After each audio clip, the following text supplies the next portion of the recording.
This evening marks the 56th presidential election in the history of our country. It's a very exciting time for all Americans and certainly an interesting time for the rest of the world.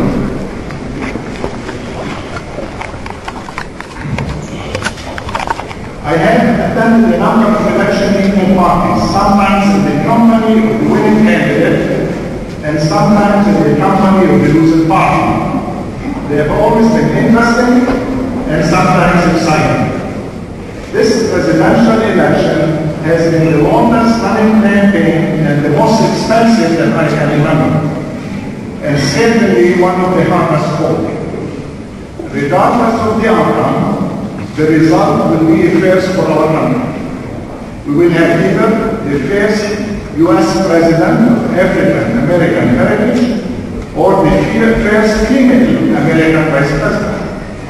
I am only sorry that we will not really know the election outcome this evening, as the polls will close in our westernmost state, Hawaii, in 16 hours.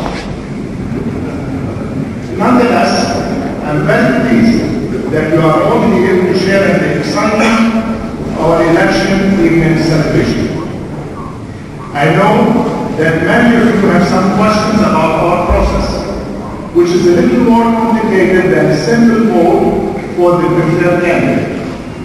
Our lengthy primary process, the national conventions for the Democratic, Republican, and Alternative parties, and the Electoral College are sometimes could be confusing even for the Americans, and can certainly seem mysterious to our global neighbors. I hope this evening gives you an opportunity to learn and understand a little more about our election process. Functionally similar to the parliamentary system, our lengthy election process is designed to narrow the field of candidates. The Electoral College system arose from the philosophical beliefs of our founding fathers as well as certain practical considerations. The vast geographical area of our country and the simple and slow communication system obliged us to apply a representational form of election in order to ensure timely installation of a constitutionally empowered executive branch.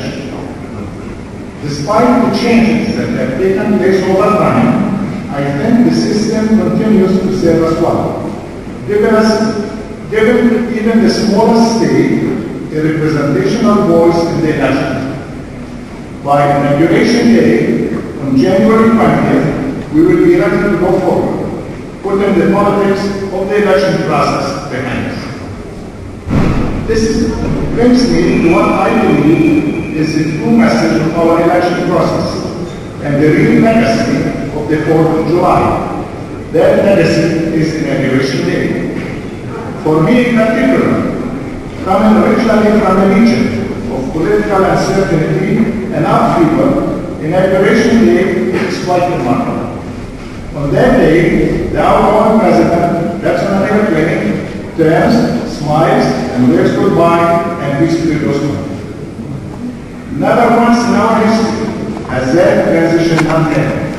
Never once has the military had to enforce the election. Never once has the outgoing person refused to leave. And never once have the people who voted for the losing party been disenfranchised or impaired. If our political process, with all its strengths and weaknesses, its serious moments and its more lighter-hearted aspects, can offer an example to our global neighbors, it is the true inauguration day. When the will of the majority is exercised, ever protecting the rights of the minority. Thank you for your presence here. We would also like to thank the friends of the embassy who have provided support to this evening's celebration, the companies listed on the back of your programs, and the management and staff here at the Union of Canada. We are pleased to have you as our guest. We hope you vote. The voting takes place upstairs. Take the opportunity to become acquainted with our process and enjoy the company of all our friends and neighbors. And as I told some of my friends in the media tonight, we will not record the results of this election to Washington. So please,